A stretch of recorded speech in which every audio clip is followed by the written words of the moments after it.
Okay, meron tayong concerned client nagtatanong ng safe pa rin po ba magpa-soft gel extension kahit 5 weeks pregnant siya. So, nasa first trimester siya sa ganyang stage. So, based on my observation kasi at my own experience na rin, meron kasi akong dalawang nagawan na pregnant. Actually, malapit na silang mga anak noon. Last year pa yon, pero nagawan ko ng lash extension. Okay? Ang complication lang ng lash extension is yung glue na pwede nilang kaharapin. Kasi syempre, may ibang glue na yung fumes niya masangsang sa amoy. Pero yung iba namang fumes is hindi naman. Then, ayun, wala namang complication na experience nila during ng ginawan ko sila ng extension. And by the time na nagbumalik sila, nagpagkabit pa rin sila ulit. So, walang mga reactions na mga nagaganap.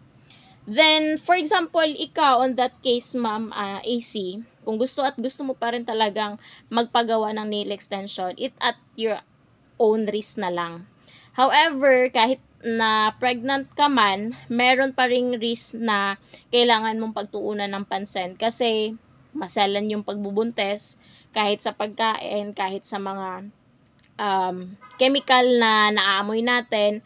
So, maging aware na lang din tayo. Kahit naman yung gel polish, wala siyang any fumes na nakakaapekto sa atin or sa baby, okay? Hindi naman siya talaga totally nagsasabi na makakapag-penetrate dun sa loob ng bata, sa womb nyo. Kasi, like, napaka-minimal time lang yung i-spend nyo during that procedure sa kuko. 'Di ba? So, walang nakakapagsabi na hindi siya ganun ka safe yung pagpapagawa ng gel polish.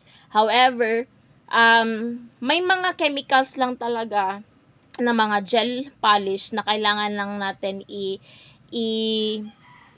isama, okay? Na dapat yung room na pinagagawan nyo is ventilated, open area siya, na hindi mo malalanghap yung mga kung ano-anong mga amoy man lang sa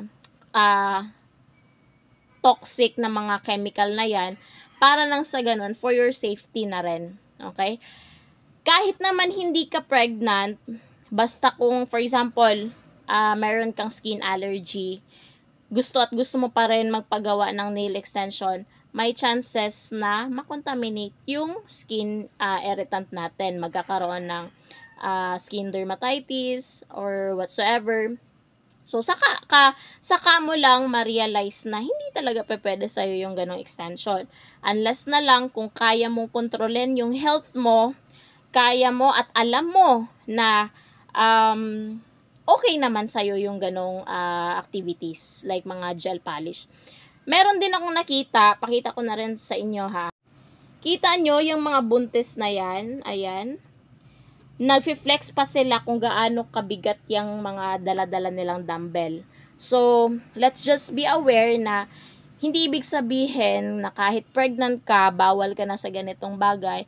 However, kailangan mo din i-kondisyon yung sarili mo na kung kaya mo din bang dalhin yung ganyang klaseng activities. Kaya kung kaya mo naman, 'di ba, magbuhat ng ganyang klaseng kabibigat ng mga dumbbell, go ahead kung kaya mo naman. Pero kung hindi naman, talagang maselan yung pagbubuntis mo, wag mo nang balakin. Yun lang yun.